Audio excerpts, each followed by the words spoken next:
Yo, welcome to the Higher Learning Podcast. Thought Warriors, put your thinking caps on. It's Van Lathan. Rachel Lindsay. Rachel Lindsay, Big Rach. Big Rach is what they call me.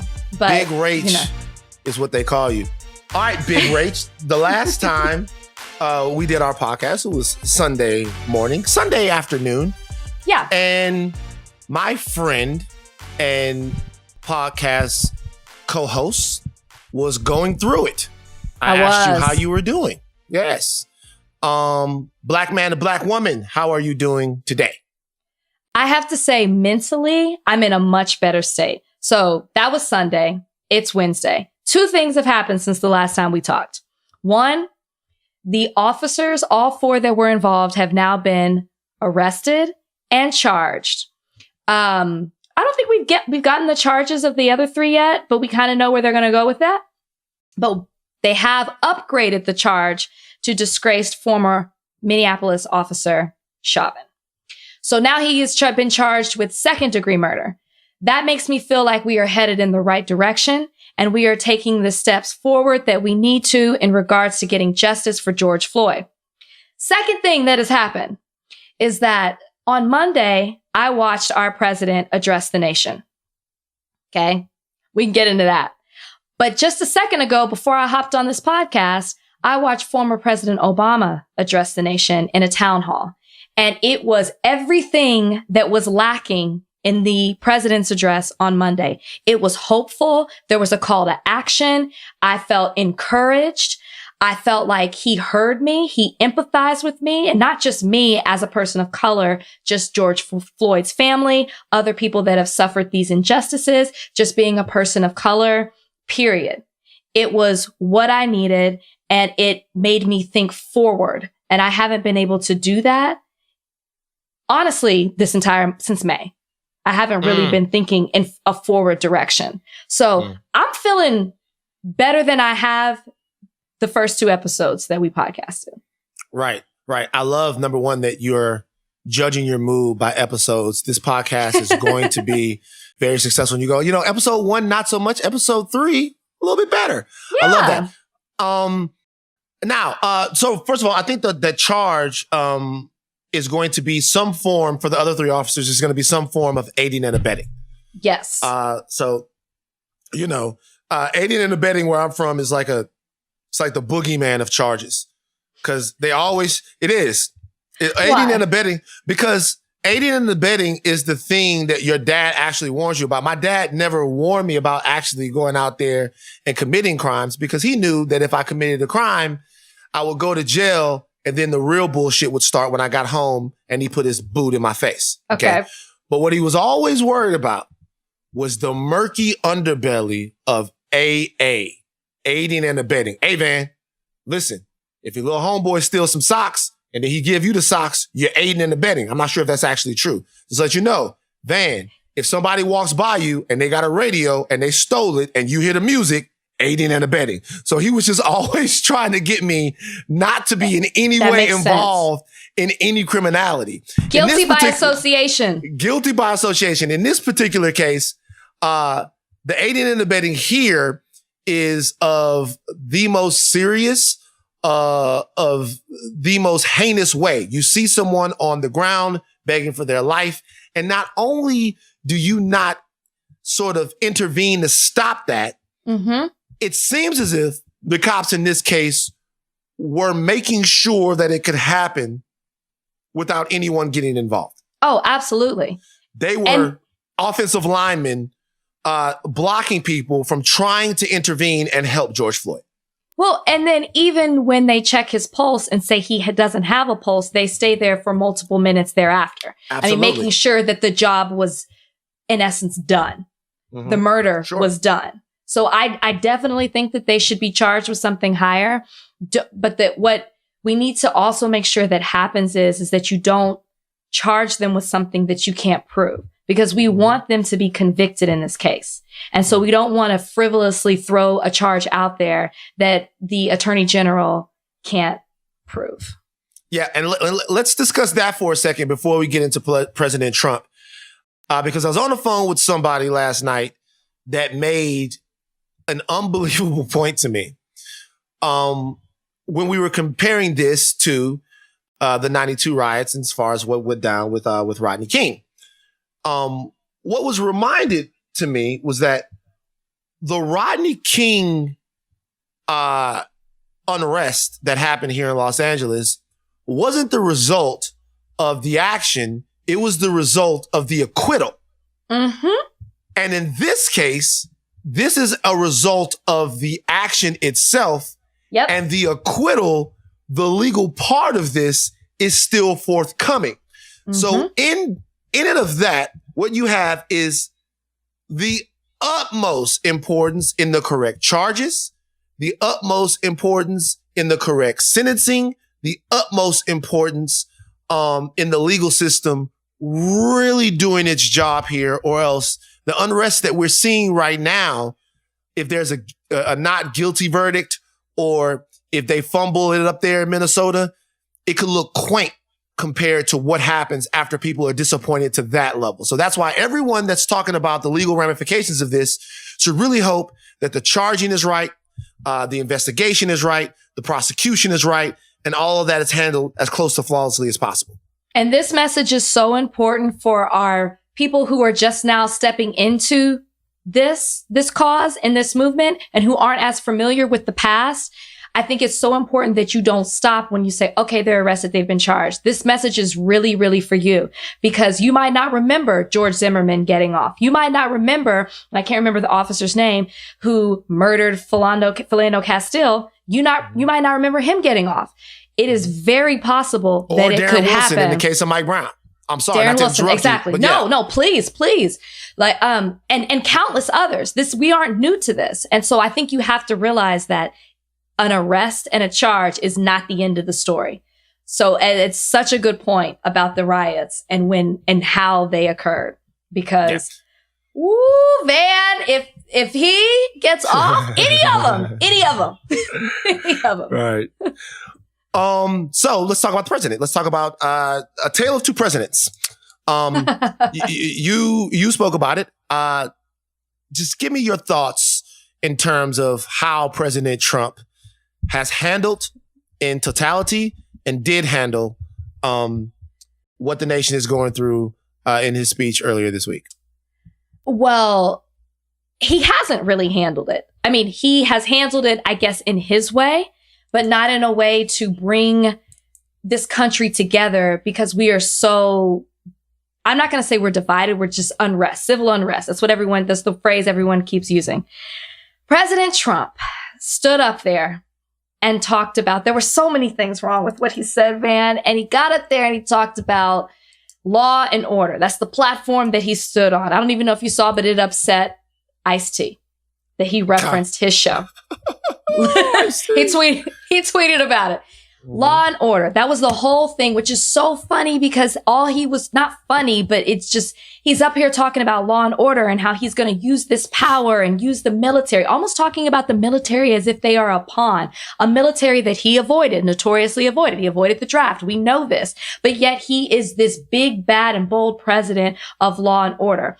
And the contradiction in saying he was an ally for these protesters, when we already know how he handles peaceful protesting with Colin Kaepernick, and then to say, oh, but I'm also going to unleash this military personnel and use something that hasn't been used since the 1992 riots against the American citizens, rather than saying, I see you hurting. I see you in pain. I see you upset and frustrated and outraged. And what can I do as a president, as your leader, to bring you together?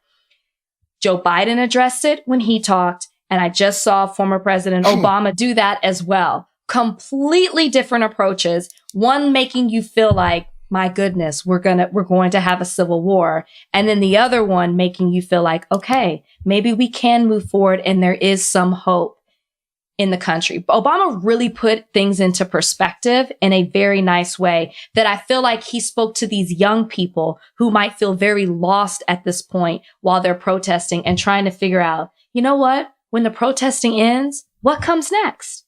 He did a very good job of outlining that. What was your take?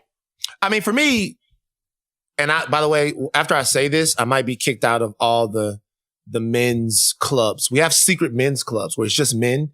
And, like a Mason? Well, not Mason. Hey, don't listen. Don't talk about any of these.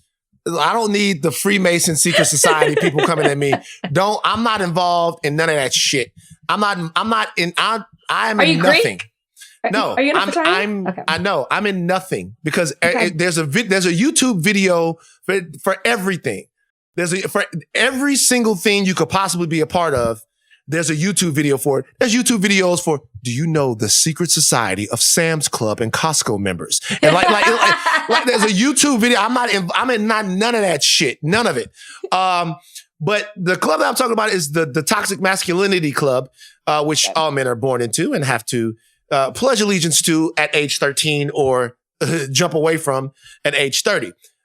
Because I saw a true weapon of mass destruction on display during President Trump's speech. And that is the male ego. The male ego is one of the most dangerous things, not just now, but in the history of the world. More bombs have dropped. More women have been hurt. More people have been dominated and taken advantage of because of the male ego than anything else. What President Trump did was a completely transparent show of force because people think that he is weak. He got up there and used every wrong term that you could use. Right. Americans are tired of being dominated. What did he say has to happen? We have to dominate. Okay. Yeah. Americans are tired of being dictated to. What did he say we have to do? Dictate, control the streets. Yep. It's all about, hey, they said I was scared. Not only am I not scared, I'm dominant. You got to go out and dominate. And then not only did he speak those words, okay, but he did something else that the male ego does a lot of times. He hurt people in order to have the freedom to speak them. He had to have that church, that place cleared out with tear gas and rubber bullets just so he could go and feel strong. How many times does someone else in this country have to get victimized so some dude somewhere can feel strong about it? Now, we're going to talk about a lot of things as we continue this podcast. A lot of male pride today. A lot of male pride is on the agenda. And of course, one of the things that we're going to have to talk about is how much of a society that we're going to be able to have going forward if we don't give women and empower women to have an opportunity to lead this country. Yeah. Because, and sitting there and listen, my dad gonna hit me. My brother's gonna hit me. All of my mentors gonna hit me. Van, I don't need you to be on there talking crazy about masculinity. There's nothing better for this country or this society than a comprehensive man, than a man who is strong in conviction, who believes in responsibility, his family, who believes in protection, who believes in sharing power, who believes in empowering others. It's a very important thing. And I hope that all of my young brothers and sisters, young people, period, get a chance to see that in their life. There's nothing better than that. But the opposite of it is so absolutely destructive.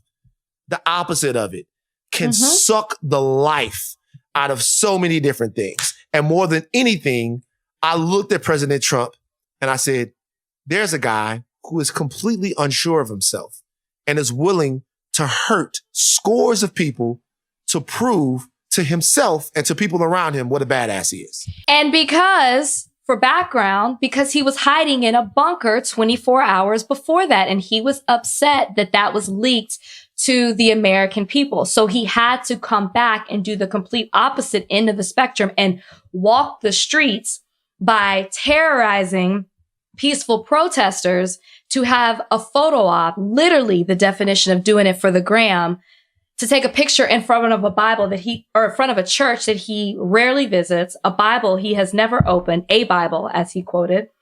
For what purpose? I don't know. I don't know. It was arrogant. The audacity of the whole situation, the mockery to religion. It was, I couldn't believe what I was seeing with those pictures, with the photo op in front of that church. I couldn't believe it. What, like, in your mind right now, as I watch Malcolm Jenkins, you know what I'm saying? I'm seeing Malcolm Jenkins on the TV right now. I see It's him. just in my you see Malcolm Jenkins right there? Mm-hmm. Boy, I tell you what, if Cap and Nessa are watching this right now, they freaking out. Or Eric Reed. No. Eric Reed just broke a television. Because he is not even that. Eric Reed is not freaking out. Eric Reed just broke his TV. Eric Reed, if you want to get an autograph from Eric Reed, he will be at Best Buy tomorrow. I don't know if you guys know the whole schism between the Players Coalition and Cap and Nessa. It's just a lot going on right now. A lot of demonstrations happening all over the place. But they're peaceful. I was specifically offended by the Bible. And the only reason why is because it's just, listen, you can believe what's in the Bible. You cannot believe what's in the Bible. I am a man who was raised a specific way, and I turned to religion and to my faith to calm me, to give me answers, and to really, help me minister different things to other people. Okay. There are a lot of things about the Bible that you can question. Okay. I'm not going to get all religious on the pod. One thing you can't question, though, is how Jesus went about his life and how he tried to solve problems. And he tried to solve problems, whether or not you believe Jesus is the Son of God or not. He tried to solve problems with love and understanding. And that didn't mean that he wasn't against being ferociously on fire. He did go into a place where tax collectors were doing bad stuff and turned over all the tables and stuff like that. It was time to get gully. It was time to get gully. Him and the guys are walking on the road. They asked Jesus what to bring. Jesus says, "Well, bring a sword." Why would he say bring a sword? Because in case we get robbed, we need a sword. Okay. But what's going on in this country coming from the top is so far away from that it's disrespectful. Not even to secular people. It's disrespectful to anyone who has an understanding of what that Bible represents to use it there. Well, it was a mockery of the whole situation. You use the church as a backdrop and the Bible as a prop. There are so many other ways that you could have gone about that. You could have met with church leaders because that church was almost vandalized a couple of days before or the day before. Sure. You could have said a prayer. You could have read scripture. There were so many things that you could have done. And instead you used it, as I said, as a backdrop and a prop. And that's what was so despicable. And that's what was making a mockery of something that is so important to a large sector, not just of the American people, of your voters. That is what was so shocking by the whole situation. I'm going to read you something now. I have a special message. Is it scripture? Is it scripture? No, it's not a scripture. I'm not going to read scripture. I'm sorry. Listen, I thought do you understand? I thought we were headed somewhere. Do you get the fact that a lot of people just fast forwarded past that part of the podcast? If I start reading scripture, I'm going to do that one day. One day we're just going to come on here and I'm going to be like, all right, to get you guys started today on higher learning. Why not? We're just going to get you guys started with Matthew 24:16.1. No. I'm going to read you a message. This message is a message from my homie Eldrick. You want to hear it? Yes. This guy I know named Eldrick. I met him a couple of times. He gave us a message and I want to make sure you guys hear it. The message said, "My heart goes out to George Floyd, his loved ones, and all of us who are hurting right now. I've always had the utmost respect for our law enforcement. They train so diligently to understand how, when, and where to use force. This shocking tragedy clearly crossed that line. I remember the LA riots and learned that education is the best path forward.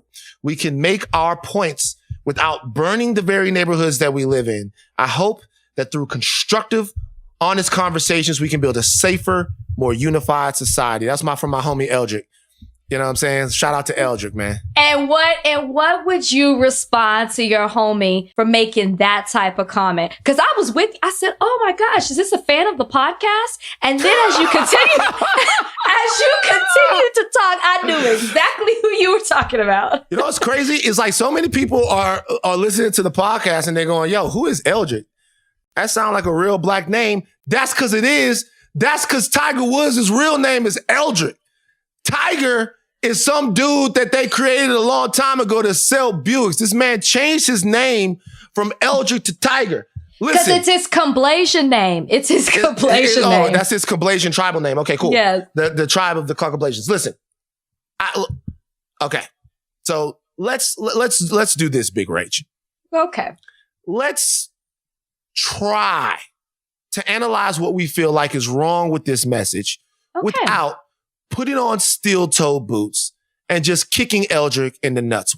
Okay? Because that would be easy. That would be easy. I turn it over to you.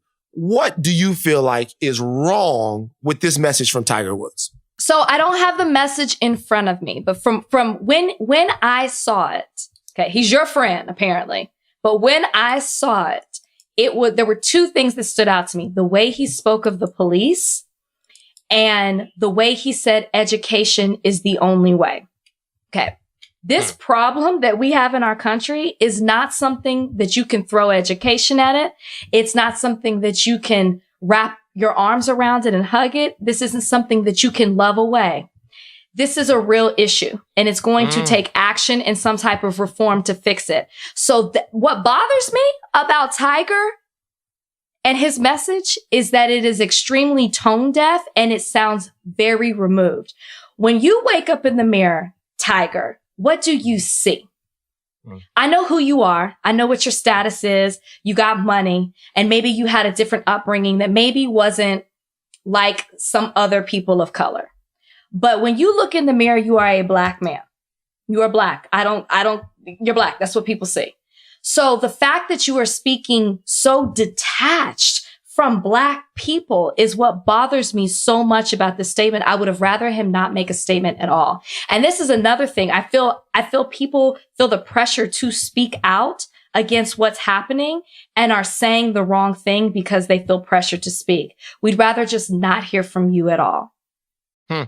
Yeah, it's like sometimes I watch Neil deGrasse Tyson videos and I want to leave YouTube comments, but then I don't leave YouTube comments. Do you know why I don't leave YouTube? I realize I don't know shit about astrophysics. Okay, exactly. So the reality is, why don't I absorb the video and what Dr. Tyson is saying and try to understand it before feeling the need to always inject my sort of opinion into it? I'm not saying in this particular case that Tiger Woods had no right or no place to speak, because Tiger Woods, like you said, is a black man. And Tiger Woods is someone with an inordinate amount of influence. Therefore, people were probably going to be pulling on him to speak. But to your point, the point that you made is this statement strikes wrong because it's a both sidesing of an issue that we have all decided doesn't have very much on both sides. We understand that cops get trained. We understand that cops, some of them, want to refrain from using force. But we also understand that there is a systemic issue with policing that seems to denote cops kicking the shit out of people and killing them all the time. What we need from someone who wants change in this situation is to address that. Address what you're prepared to do, Tiger Woods, Eldrick. Right. Okay. Address what you're prepared to do to make change there, to keep American citizens safe there, to change the perception of police officers from a power-hungry cult of just aggressiveness to people who are actually dedicated to protecting and serving the most vulnerable people in the community. Because remember, when you say protect and serve, you're not saying protect and serve against criminals who are not police officers. You're saying protect and serve against a criminal that would assail an American citizen anywhere, everywhere. So that's inside of your own police department as well. If you really want to protect us, well, don't just protect us from the people that's outside, protect us from the people that are inside as well. Yeah. So what we want to see from Tiger and people like Tiger is not a both sidesing of it.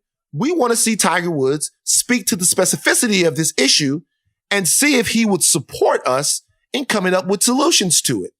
No one is asking anybody to go and take up arms against someone.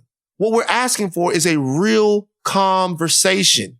Right. You know, it's like back in the day, right? You know, Tiger, let's be honest, okay? Let's be honest, okay?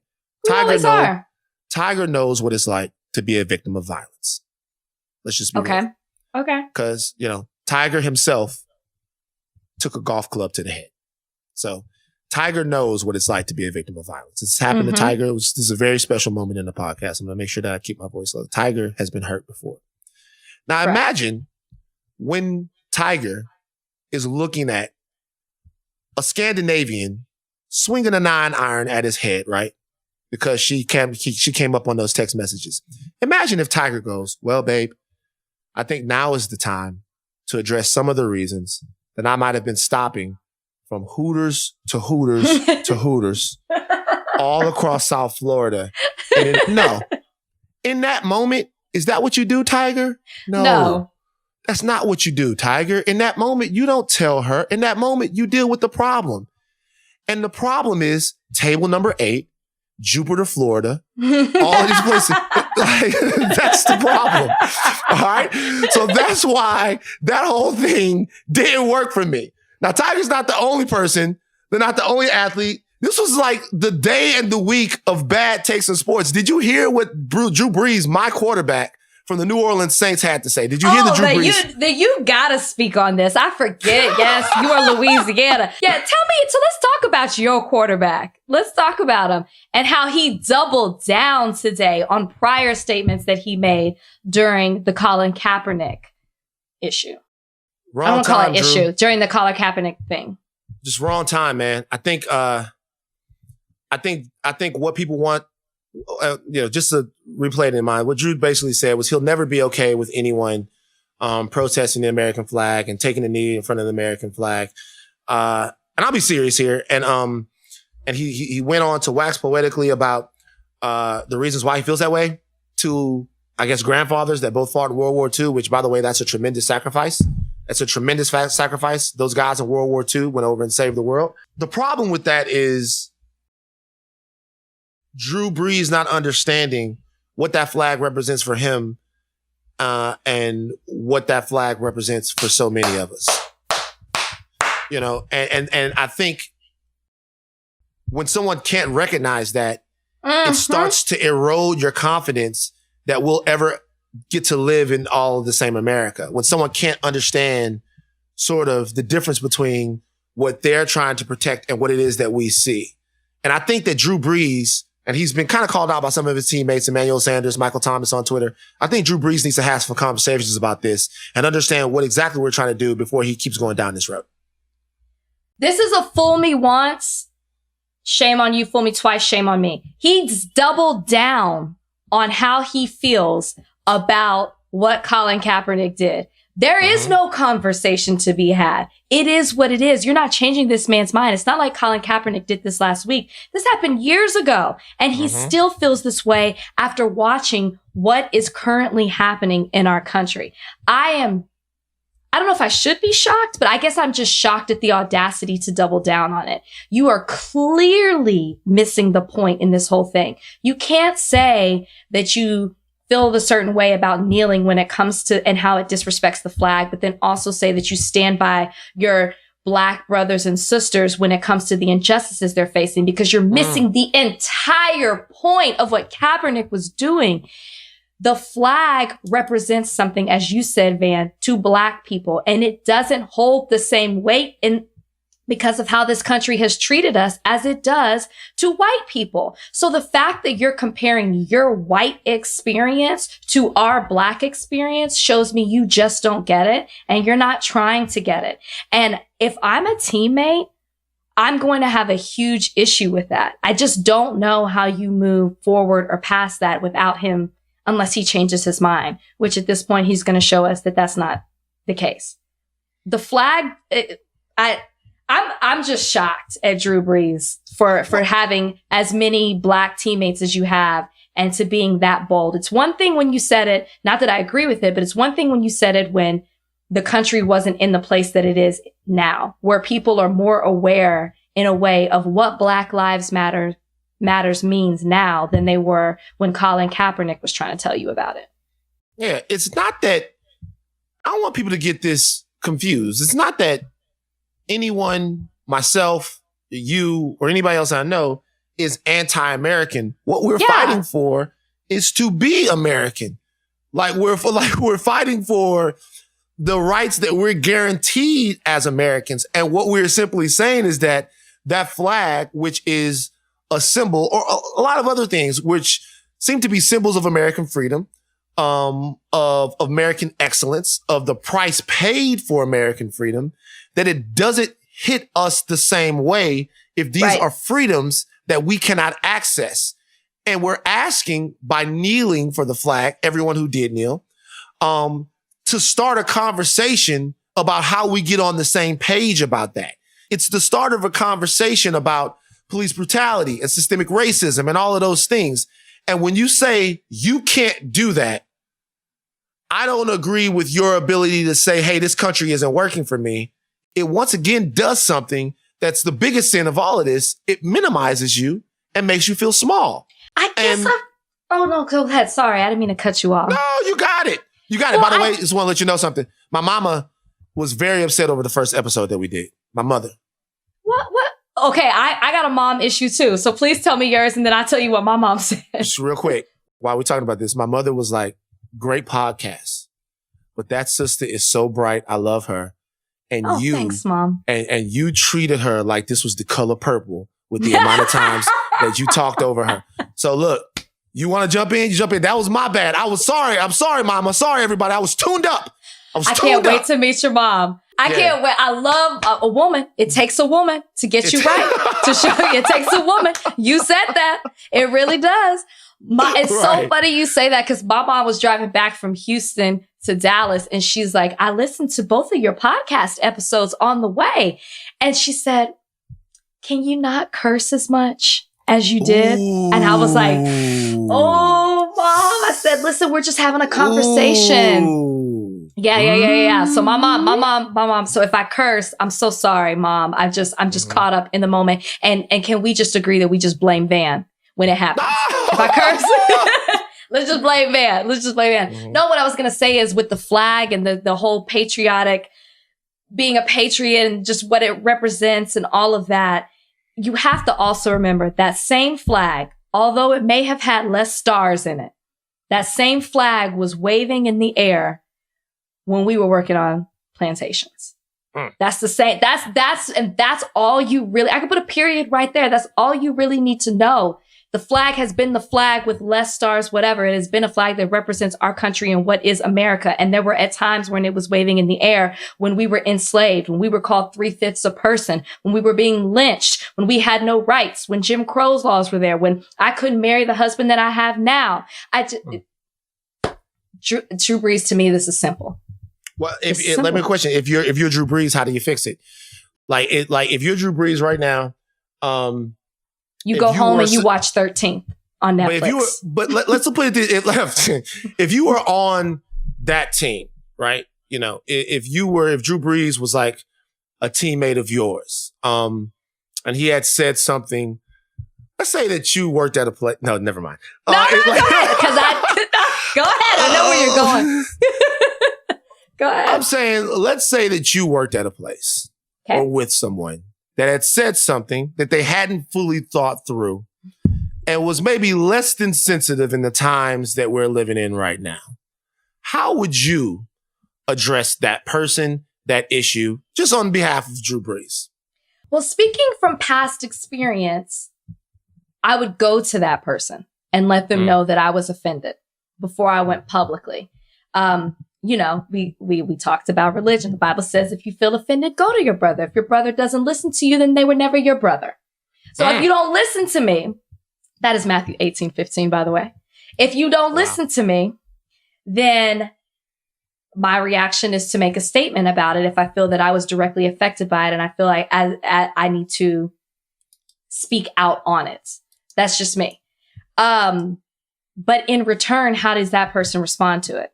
well, if they take the time to understand what was wrong, maybe what was ignorant about the situation, and then they make amends by apologizing, then that would go a long way with me. It would go a long way. But you have to take the time. You have to be willing, and this is a higher learning reference, you've got to be willing to unlearn what it is that you've been taught for so long, and you got to be willing to learn something new. And that's what you need from Drew Brees, because he's set in his ways and he's put his foot down. He's put his flag in the ground at this point and said, this is what I believe. And this is why. Now, we have it in the rundown to also, because there are a lot of people that messed up this week. We have it in the rundown to also talk about James Dolan. But I'm going to not talk about James Dolan. I'll tell you why. Why? Okay. Because I've been told that if you speak of Satan, that he appears. Because of that, I'm not going to even get into James Dolan. James Dolan annoys me so much. Just the fact that I don't even want to, I don't really want to ever have a conversation. There are a couple of people that I never want to talk about on this podcast. We're going to have to talk about them one day. One is Tekashi 6ix9ine, and the other one is James Dolan. I never want to have a conversation about the ineptitude, just the sort of disgusting terribleness that James Dolan and the Knicks organization is right now. It's just so bad. He handled this exactly the way I expected him to handle it, which is the worst way possible. That's all I'm saying, because I don't want him to knock at my door right now. It is the worst way. Just for reference, for those of you who don't know, James Dolan basically sent out a memo to all of his employees, including at Madison Square Garden, that they are not allowed to speak on the incident of George Floyd or anything thereafter, because they have basically have no place speaking on it. So he silenced them, okay? Which is what is at very issue in the aftermath with George Floyd, is that people have been silent too long, is that your silence makes you complicit to the injustices that are happening in our society. And James Dolan basically embodied that in a memo that how in the world did you not think was going to get made public? That's it. He didn't care. That's really what the issue is. He didn't care if it did or not. And now we got to talk about him, because that was just too good of the way you kind of laid that out. But I'll put it to you like this. Silence is complicit, right? Yes. Silencing someone makes you not complicit. It makes you one of them. Now, if you see something bad happening and you don't say anything, you're complicit to the bad acts. But if you see something bad happen and you purposely tell somebody else not to get involved, now you're as evil as the person committing the act. You're not complicit. You're one of them. And that's what James Dolan showed. And we have to understand that there's a way that a lot of the sort of people's religious devotion to the bottom line is also holding back American progress. At some point, people and their situations and their experiences in this country are going to have to matter more than the Knicks ratings or merchandise or whatever. And in the long run, when people feel better about America, people will be more participatory in it. And we have to trust that. And like, we have to trust that, and we have to see that. And we have to what I would tell Drew Brees is, part of you having a conversation about kneeling in front of the flag is going to help restore people's faith in that flag. Or help restore people's faith in some of the things that we were taught when we were kids, which is that this country works equally for everyone. And that if you work hard, you'll be guaranteed life, liberty, and pursuit of happiness. And part of that is seeing other people care about it as much for you as they care about it for themselves. And sometimes when we get in the trenches here, you just kind of don't see that, right? You see people that run from the fire, and it's hard to stomach sometimes. What have you seen this week that has made you hopeful? Oh, I would say, so in this week, maybe I'll speak from the time since we last talked, from Sunday, because we all know how I started off the podcast on Sunday. I wasn't hopeful. I was sad. I was mentally not in a good space.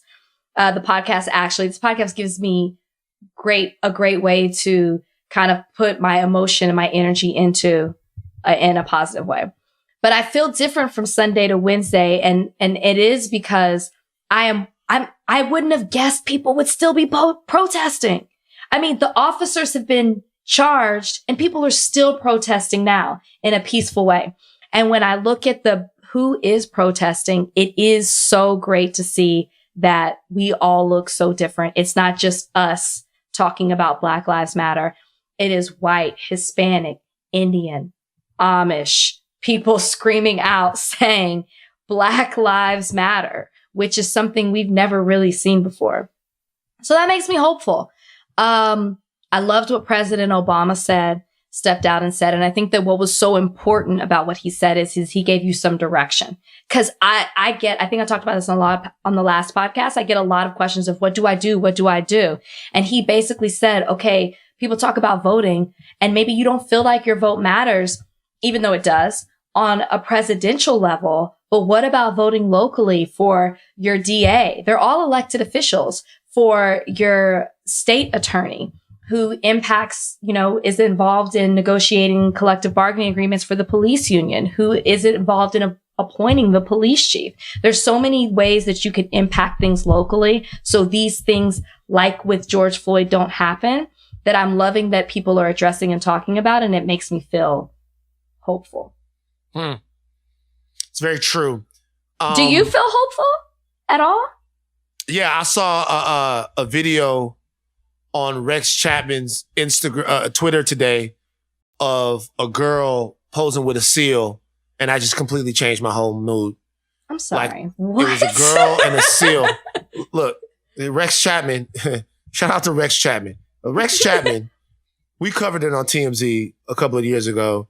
Rex Chapman once got arrested. I think it was like $30,000 or $40,000. He was trying to steal from like a mall in Scottsdale or something like that. And now Rex Chapman, and he's talked about that. So now Rex Chapman is the most inspirational motherfucker that really walks the face of the earth. Like Rex Chapman is great. And today I was scrolling around looking for stuff to be upset about. And because that's just at least you're honest. That's just the mode that my mind is. From minute to minute, who can I say, hey, fuck you to?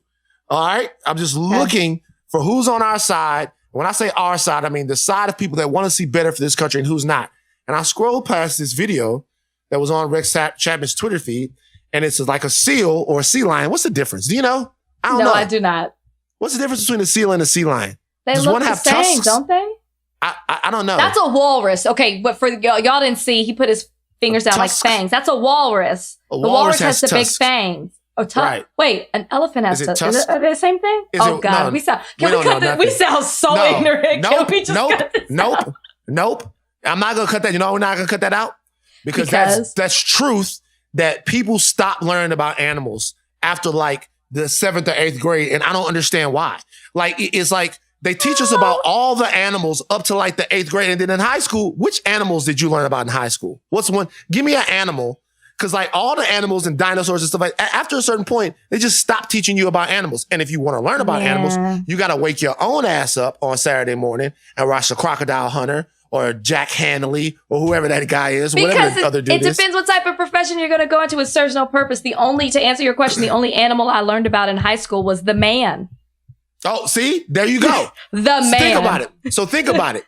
You're acting like that's okay, but now we're doing a podcast. And we need to know whether or not it's a sea lion, a seal, or a walrus. And two college-educated people look like some dumbasses because we don't know. So I'm just saying, I don't know why they stopped teaching us about animals. Okay, so what did you learn about the video that you saw with the girl posed with something that resembles a seal? I learned nothing. The only thing that I learned, okay, the only thing, it was a cute video. Like she's there, and then this big ass animal is there, and they get together and they take a picture, and then she sticks her tongue out, and then the seal sticks its tongue out. They didn't touch tongues, Rachel, but they both had their tongues out looking at the camera, and I was thinking to myself, oh man. What's up? Oh, Mike, fuck the police. Like I was for a moment, like I melted, and then I remembered kind of what we're in, and I came back, and that's really, really the fact that I could still have thoughts about something other than this. That gave me hope. Okay. It gave me hope that one day we can come together and really do the hard work to get this figured out. And then once it's figured out, or once we feel better about it, or once we have some movement, you know what we can do then? We can go to brunch. We can go to Disneyland. We can enjoy the game. That these problems. I don't know if you're coming out of these problems or if you're coming out of COVID when you talk that way. Forget about that. That sounds like a COVID problem. When I say all of that stuff, I'm talking about that stuff. This is 2023. So we're going to have enough problems to like get all of this stuff, to get some legislation passed, because none of that stuff's happening for like a long time. But I'm saying it just, taking my mind off it for 1 second was helpful. But then it was also good to get back on here with you and get re-engaged and ignited and just ready to do the hard work. Okay. I love that. But I have to ask you a question in what you were just saying. So one of the things that has made me feel a little different than I felt before is because it's something I've never seen before. So we all know that I come from this franchise called The Bachelor. And we know I'm the only person of color that's been a lead in this franchise when they've casted for 40 seasons. Say black. We good with that. Okay, black. Fine. Black. I'm the only black lead they've had in casting for 40 seasons. And one question I always get is the questions about race and diversity. And partly is because I am black. And two is because that I'm the only person who will speak out against this in this franchise. It has been refreshing for me to see leads in this franchise actually be passionate. Not all of them, but actually be passionate and speak out against, and not against, but for Black Lives Matter. So my question to you is, this is Wednesday. Tuesday, we saw hashtag Blackout Tuesday, and you saw a lot of people post the blackout. A lot of people say that they are muting themselves because they are trying to uplift, amplify, and listen to Black voices. What was your take on hashtag Blackout Tuesday? And no. Just answer that. I don't really have one, to be honest with you. I think that it was something that people were doing that was trying to establish or sort of reinforce the idea of solidarity. And I personally believe that the only way out of really the problems that America is facing, like really, the only real way is solidarity. The only real way to figure out how much we spend on things is whether or not you care that the old widower across the street has enough Medicaid, has enough Social Security, has enough all of that stuff. So you'll be willing to pay maybe 50 cents, $1, $2, $3, $4, $5, $10, $1,000 more in taxes, right? We have to care about each other enough to actually make sacrifices for one another. And that's what solidarity is. Now, you want to say something. Van. And when you say solidarity, are you speaking of races outside of the Black race? No. I'm talking about societal solidarity.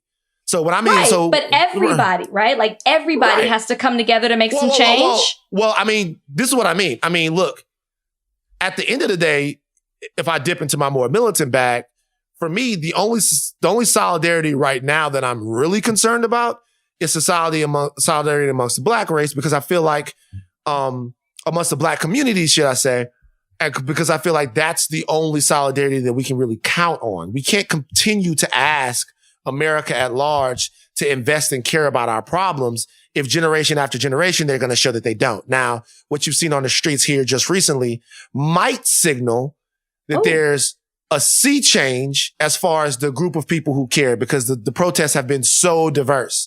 So maybe you can start to believe that there are going to be people outside of that care a little bit more. Can I flip my hair back for a second? Ladies and gentlemen, we are in episode 3 of Higher Learning.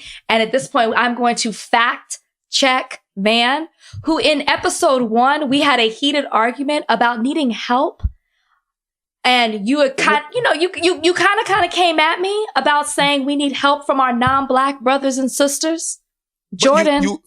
But you didn't listen to what I said. What I just said was that what I just said was that the only solidarity I really care about is solidarity from inside the Black community. And what I'm saying is I'm hopeful that there might be more help, but I don't think that we need it. You know what I mean? Oh, yeah. That's a nice save, Van. That's a nice save, Van. Go ahead, continue. That's what I'm saying. Go ahead, continue. No, what I'm saying is, I just said before, then I said, I don't think that we can hold out hope and wait for that help. Like, I don't think that we need it. But if they gave it to us, it's not like I wouldn't accept it. But watching what you've seen this past week, because I remember when we talked last episode and you were saying it's been very nice to look at protests that it's so diverse. I mean, in the protests I was the minority. And so I think that maybe that has made you think, okay, well, it's made me think that maybe possibly people will be more willing than their parents were. But I'll take that. It hasn't changed my mind that we need solidarity amongst ourselves, and really the only people that we can rely on is ourselves. But I guess that belief in solidarity kind of makes me think that anything that everybody is trying to do together, just as a little training exercise, is a good thing. So whereas the blackout annoyed a lot of people and they saw it as something frivolous, I thought that anything that people were trying to come together to do was kind of cool.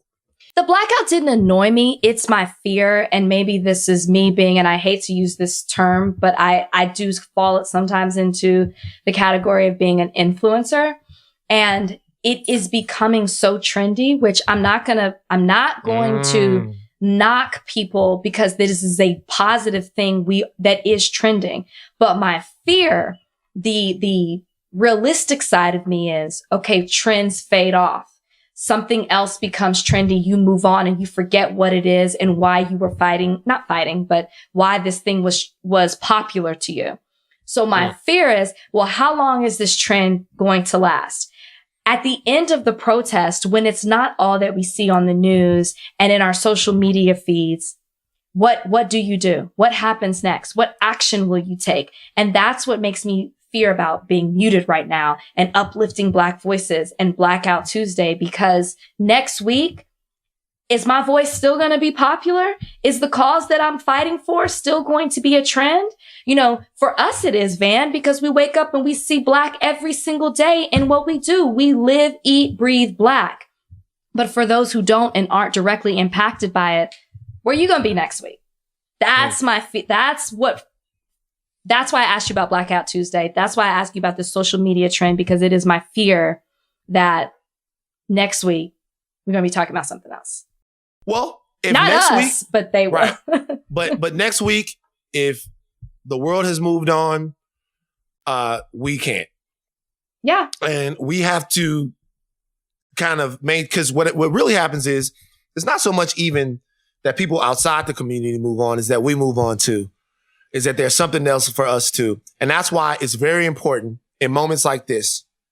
I say this all the time, but it's very important in moments like this to uplift people who are doing activism every day. They're not doing activism when someone's hurt or killed, or when someone's arrested unfairly, or when someone can't get service in a store or get a cab in New York. They're doing activism every day, 7 days a week. It's their job. It's their life's work. Those are the people.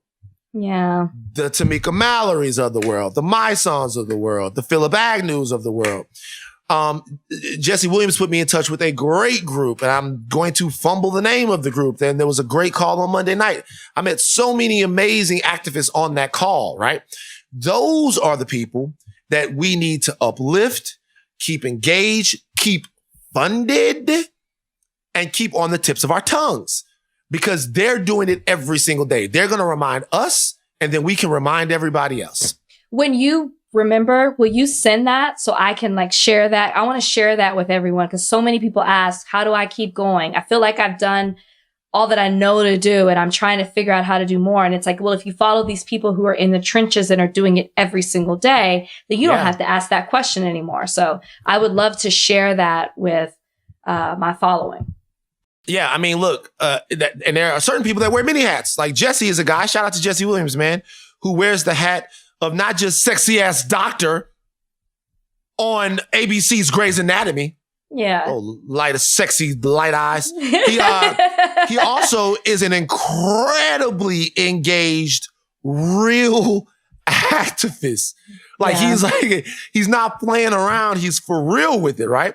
So a guy like that, what is it called now? It's called the Advancement Project. Something that Jesse is on the board of. He is a big deal. They're like, I talked to activists in Louisville. I talked to activists in Minnesota. And there's another call where we're going to solidify some of the things that we're doing. But it was just fantastic. And it was good to know that these people are out here because there are certain ones that like get a lot of press, right? They do a lot of things in a grandiose way. And then there are certain people that just got to do the paperwork. There are certain people that just got to make the calls to the DAs. And there are certain people that got to just like have to do the work that has to get done to make sure that these things are actually moving forward in the right way. And that's an activist. I'm not an activist. I'm a guy who's clued in culturally and clued in societally to some of these things. I want to use my voice to try to bring power and awareness to those people. So I have to better educate myself on all of the ones that I want to get out there. Philip is great. Tamika is great. Philip Agnew is a great guy. And the Dream Defenders down there in Florida, great organization. Jason Wilson and the Cave of Adullam up there in Detroit, all of these places are fantastic. But we have to make sure that their voices are loud, you know? Yeah. Yeah, no, absolutely. I mean, I couldn't agree with you more. I feel the pressure of people coming to me as if I am an activist and I'm not. I just have a platform and a voice that I try to use to push forward initiatives that I feel like are important and other people need to hear as well, specifically with what's going on right now. So like, just a quick, can we do something real quick? Can we take a bachelor break? Can we take a bachelor break real quick? I just want to do something real quick. Like, what's the latest in the world of The Bachelor? Like, you can't help yourself. Like you low key. No, I know you've never watched the season, but you're so interested and you don't want to admit it. And that's okay. That's okay. I feel like maybe that's part of the reason why I'm your co-host. Like, you're so curious about it. You've covered it before. We've talked about this. There's nothing going on in Bachelor world at this point because there's no season on right now. You think all production is halted. Do you think that like they could be like some kind of like Bachelor crossover to like what's going on right now? Like this is some kind of way that The Bachelor, because think about it, because The Bachelor likes to get in on the, you know what I'm saying? Like, get in on what? What do they get in on? Wait, The Bachelor, am I wrong? Doesn't The Bachelor like to be up on all the current events and stuff like that? Like, you definitely don't watch the show. The show has had the same format since it started like 19 years ago. The show has everything. Nothing is current. Why don't they do? Okay, so listen to me. I'm going into serious mode voice again. Okay. Okay. Why don't they do the COVID Bachelor? All Bachelor, all Zoom. Okay. Like, and you know that this will be the season that they have a black guy on because we get the most bootleg shit. So all Zoom Bachelor, Zoom. That way, all the freaky shit that goes on the show, which I hear about, by the way, that's not a thing. And that way it could be really love. And you can tell that you're not a fan of the show because people like to see the physical interactions between the contestants. So that's how I know you don't watch the show because that's part of the. People like to see the physical. They fucking on there? Well, they go to fantasy suites. They close the door, but I mean, they're in hot tubs. What? Van, you don't know about Whoa. How do you not know about the fantasy suites? What's the fantasy suite? Okay. I feel like I'm talking to myself 3 years ago. So when you make it to the top 3 in the show, you get what's called a fantasy suite. Should the lead invite you to it? So Chris Harrison gives you a date card and a key, and you read the date card and you say, would you like to join me in the fantasy suite? And if they say yes, because who says no? You say yes. It's the first time that you get to be alone behind closed doors with the lead. If you're a contestant, it's just the two of you, no cameras. You spend the night together and the cameras and the producers do not come back till the next morning. And the lead does it 3 times. So, okay. Wait. Okay. So when I said that there was freakiness going on, what I was talking about was maybe a little heavy petting, maybe some kissing, and all of that stuff like that. That happens too. I'm sure. But you're telling me that on The Bachelor, the main Bachelor and the Bachelorette, yes. the main guy or the main lady, we're actually having sex with people before there's sex happening. So you put words into my mouth. You don't know what happens. You don't know what happens behind closed doors, but you get an entire night to talk about things that they don't let you talk about. You get to spend the night with each other for the first time. You're alone for the first time. It is implied that there is some sexual activity, but that doesn't always happen. Rachel. It is implied. Rachel. It doesn't. I can speak from experience because I went through it. I'm not going to ask you about that's distasteful. I'm not going to ask you about I'll tell you, not every fantasy suite is about sex because that didn't happen for me in all my fantasy suites. Rachel, can I ask you a question though? On The Bachelor, are they fucking or not? That's what I want to know. Is it happening on The Bachelor? Absolutely. And most recently in Hannah Brown's season, she bragged about it and said how many times that she did it in a windmill with this person. In a windmill? They were in Greece, Sweden, Switzerland. I don't know. They were in some place where windmills are popular. I love that you don't know any of this. Everybody at least knows about everybody knows about the fantasy suites. It's the whole thing. Never heard of it. All right, what's the thing? Top 3 people get a fantasy suite. Okay, which episode is the fantasy suite episode? When does that start? Week 9, second to last week. So here's how twisted it is. You go to hometowns and you with your top 4 and you go in to meet everyone's family. The lead meets everyone's family and they talk about, will you accept a marriage? You got to meet these people who are not in this world, who are not fans of it. Then you go to fantasy suite with your top 3. Then you're left with your last 2. And that's who you decide who you're going to accept a proposal for. This all happens in a matter of 5 or 6 days. Separate. That's how it goes. Bam, bam, bam, bam, bam. You can see why most couples don't make it. Yeah, I might have to start watching The Bachelor. Just the fantasy suite episode, though. Because I want to see how it goes down. I just want to see the fantasy suite episode. All right, look. Okay. We have to discuss something here as a family.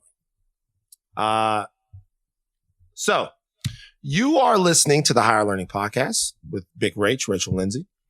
Yep. Fantasy suite veteran.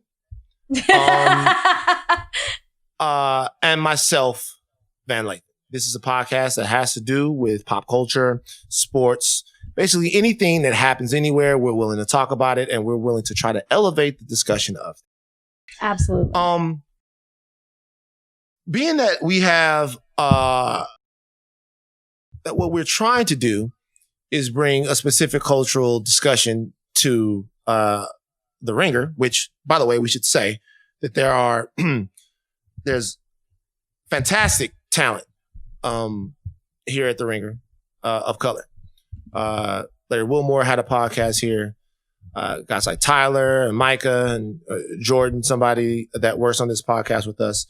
And in the past they've had, obviously guys like Rembert, Wesley Morris, those people have always existed here at The Ringer, and they've really put their thumbprint on the culture here and left both room for us to grow, for some of the people that are still here, and have really helped me. Rem and Wesley specifically have really helped me and really guided me. And then other people, Tommy Alter and people like that who are at least culture adjacent that kind of have helped me understand things here. There was a podcast that happened on, I guess, the flagship podcast, you would say, which is the Bill Simmons podcast. Bill Simmons is obviously the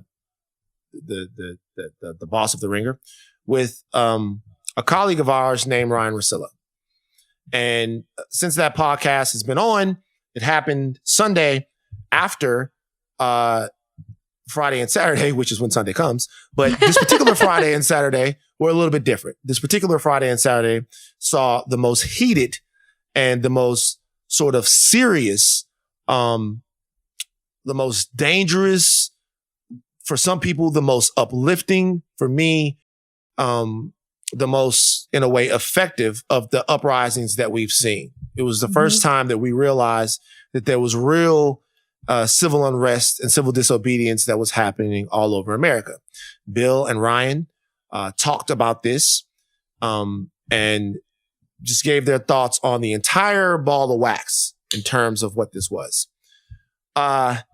Since people have listened to that podcast, they have had very swift reactions. Let me just be honest with you. Black people, to put it very bluntly, feel pissed off, a lot of the ones that I've talked to, at specifically Ryan Russillo. A lot of things that Ryan Russillo said during the podcast, people think struck the wrong chord. Some of them, quite frankly, people thought were un-American. Before we get into discussing this, which in order to discuss this, to be a podcast that's really about expressing our true feelings on things, we can't not talk about things that happen outside of the house and not talk about things that are going on here at the shop. I know that you heard this. You heard it a little bit earlier. As far as some of Ryan's comments and some of the remarks that he made, did you want to talk and share your feelings about it? Yeah. I mean, I don't know. I listened to it. I listened to the comments and the conversation between the two. And this is how I felt. When I was listening to it, I was like, okay, I get the point of a podcast, right? We have one. And I get that you're supposed to feel like you're listening to two friends kind of talk, kind of shoot the stuff. That one's for you, Mom, instead of cursing. And you're supposed to feel like you're kind of peeking in on a conversation and you feel like you're at home, you're one with them. When I heard this conversation, it felt like the conversation that maybe I shouldn't be listening to. It felt like a conversation that maybe should have been behind closed doors. And I'm more so specifically speaking to the things that Ryan was saying. There were a couple of things that really bothered me about what he said. It was what he was highlighting in his conversation, right? Of course, you have to talk about what has transpired over this past week because it is so relevant to America and to us as citizens in every single way. What bothered me was rather than talking about the purpose and the reason behind these protests and what these protests stand for and how majority of them have been peaceful, the focus was shifted to the looting and what was negative and what was bad about it. And I just felt like, one, there are other people that can talk about this. And then two, I was just disappointed from Ryan's perspective of what he was highlighting. He kept talking about the looting. And when you think about what looting is, it's about taking the value from a store. It's about taking goods from a store. What's valuable, you're taking away from it. I felt like he was looting the purpose of the protest in his conversation. I felt like he was taking the value out of something good rather than shining a light and the reason behind the reason of it. And that's what really, really got to me. I felt like, I'll just put it there because I could keep going about certain things that bothered me. But the main thing was he polluted the reason and the purpose behind the protest. And if you're going to talk about it and you're going to shine light on it, you can't brag about how you haven't said anything on social media and you haven't done anything and you talk about what's all the wrong that's being done, but you don't move the conversation forward and how you're actually trying to do something positive towards the movement or what you have actually done to push the movement forward in a good direction. I also didn't like his Trump comments, but I'll defer to you at this point. Well, I'll address those too. So, I thought you put that beautifully, and quite eloquently. I'll tell you just kind of my takeaway from it. So, being Black in America comes with an understanding of something is that the deepest, darkest parts of yourself will always be highlighted, right? So, there's a brilliant monologue that Orlando Jones gave on a show called American Gods. Orlando Jones is no longer on American Gods, and it might be because of this monologue. What he said was, in America, when a white person fucks up, it's looked at as a good person that's done a bad thing. And when a Black person messes up, it looks as if they're showing America who they really were the entire time. And that assessment, to me, rings true. Whenever something happens to where we act in any way which is out of line with people, the way people think that we should act, and people go, okay, that's who that person really is. That's who they are. That's who there is no such thing as a mistake. There's no such thing as an error in judgment. I'm not even saying so much that the more violent parts of the protests were an error in judgment. What I'm saying is that to look at the entire ball of wax there and then pull out the part of it that specifically makes us look bad is incredibly disappointing. And when I hit Bill about this, it was enraging. I wasn't disappointed or hurt about what Ryan Russillo said. I was all those things, but more than anything, I was pissed the fuck off. And for a split second, I was embarrassed. I was embarrassed to be here for a split second. Yeah, no, it's understandable. I have since talked to Ryan, and Ryan has addressed this on his podcast. He's addressed this on his podcast. When I talked to him, we were able to have an open and honest conversation, sort of about what he thought that he was doing and what I feel like it was that he actually did. What I feel like what he actually did was what you said, was loot the entire issue, detract the humanity from it, and concentrate on the criminality and not on the crime. The crime is the loss of life of George Floyd and Breonna Taylor and Ahmaud Arbery and all of that. Yeah. If you don't start the conversation by discussing the system that leads to that, I don't see how we can have a conversation about the Adidas store losing some stock. It's just, it's weird to me. It shows kind of sometimes what we feel like, which is, do some of the people that we think are just normal dudes, everyday people, cool people, do they really care about how our lives are affected? Because if you care about that, I find it difficult to talk about stores getting looted when life is being lost. Okay. Very good. The other thing that bothered me was this. And me and Ryan talked about this. There was something that he said about specifically a Trump voter. And I'm going to discuss this right here. I'm not going to police who people voted for. That's on you. But I will say that your vote does say something. Okay? What he said on the podcast was that a lot of people vote selfishly. He made it clear he was not exactly an Obama fan, but he thinks a lot of people vote selfishly. They vote their interests. They vote for whatever it is that means something to them. And there are other things about candidates that they might be willing to overlook if it means a better tax rate or a different corporate structure or things like that. Yeah. I want people to understand what that sounds like in my ear. As a child, as a man, what we're told is we're going to have a better country the more everybody thinks about everybody else. Ask not what your country will do for you. Ask what you can do for your country. We're taught that. Great quote by JFK. We're taught, our military is amazing. They give of more than themselves. Charity work is amazing. Philanthropy is amazing. People that go into public service that are amazing. Cops are amazing. Why? Because they put themselves in harm's way so that other people can be safe and that we can have a harmonious, justice-filled, safe society. Yeah. And that we're all supposed to do that. Okay?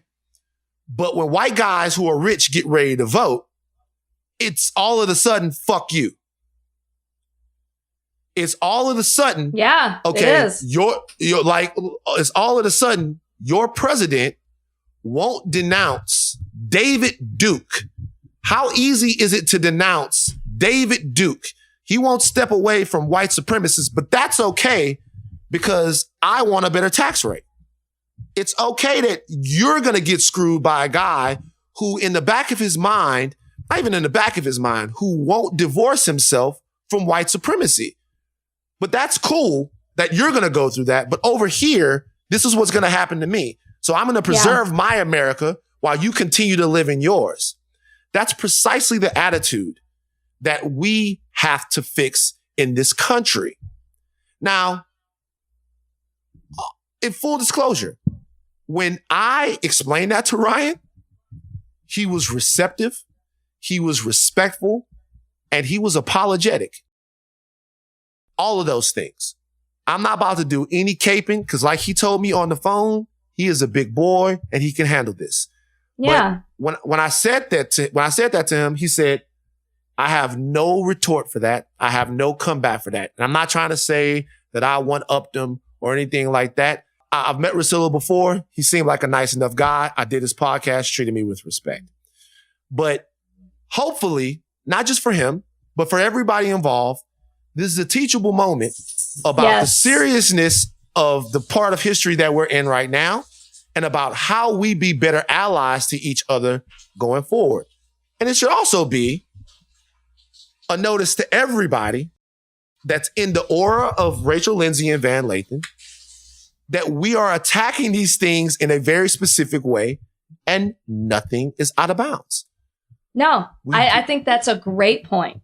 Were you finished? Were you finished with what you're saying? Yeah, I don't want to cut you off. I'm done. No, I'm done. I'm done. But I'm saying, just don't think like he did apologize. He did talk about it. And hopefully he'll do better. And hopefully I can be a part of the education and we can all be a part of growing not only this podcast, but this brand into something that takes all of these things into consideration before we put content out there. And I will only say, add to that this is the type of what we're seeing happening right now in America is hopefully generating these type of conversations where you can have these uncomfortable conversations. Van, you can share your perspective. Ryan can share his, and you can have a mutual respect from each other and maybe hopefully learn something from it. And I think that it's so important that maybe you didn't change his mind in that conversation, but at least you were able to have that conversation, which is more than we can say about how things have been done in the past. Not between you two, but just in general. Nah, I'm with it. So, we've addressed that. We've talked about that. I'm looking forward. I wanted to have him on this podcast today. I was about to say, we should have him on the podcast. We'll wait till we get closer to the election. Yeah. I wanted to have him on this podcast today. But look, here, man, we're doing our best to share our true hearts and our true values and our true perspectives with you. And that's not going to be always the easiest thing to do. It's just not. It's not. Sometimes the conversations are going to be uncomfortable. It's never uncomfortable for me, but I can understand how it could be uncomfortable for some of our coworkers. I can understand how it could be uncomfortable for Ryan. I can understand how it could be uncomfortable for Bill or for whomever else is listening, kind of hearing this. But yeah. If we can talk about Drew Brees saying something stupid, then we can certainly talk about quarterback. Your quarterback at that. My quarterback. Yeah, I'm just, it's all over the place. But look, all we can hope for is after stuff like that people realize it, people address it, and people moved on. And if I have to say, to his credit, he did that. So let's see what happens now. Rachel, you got anything else for the people? No, I think it was beautifully said. I love that. That's what I love about this podcast is yes, we like making people maybe feel uncomfortable. I'm quite confrontational myself, but we are having this open dialogue and having these uncomfortable conversations that maybe can help somebody else in moving forward and doing the same thing or just understanding the issue at hand. That's what higher learning is. All right. What do you, we got another podcast. Like, what are you doing tonight? What you cooking for dinner? I'm asking you a random question at the end of every podcast. What you doing for dinner? Love it. I'm making steak. I'm making ribeye steak. I'm going to cook it in the oven, but also on top of the stove as well. You got to sear it on top of the stove, cook it in the oven. I sound like I really cook. I don't, but I am cooking tonight, and I'll probably make my famous Brussels sprouts as well. Okay. So this is what we're going to do. We're going to have a steak off. Well, I don't want to enter. I do not want, I just said I don't cook, man. Don't try to enter me in a competition. First of all, we're going to have a steak off. And anytime somebody makes a steak, I got to let people know that what I do with a steak is amazing. And I will give it to you. No, steak off in 2 weeks, higher learning steak off on Instagram, Van Lathan versus Rachel Lindsay. Okay. Fine. If there's still supermarkets at that time, I don't know if there will be, but like if there's still supermarkets at that time, steak off. You in? I'm in. I've never backed away from a competition. Let's go. Oh, that's what I'm talking about. All right. Let's go. I am Van Lathan. And I'm Rachel Lindsay. All right. That's enough learning for today. Take your thinking caps off, but don't throw them away. Keep them on. Listen, learn, respect each other, love each other. We out.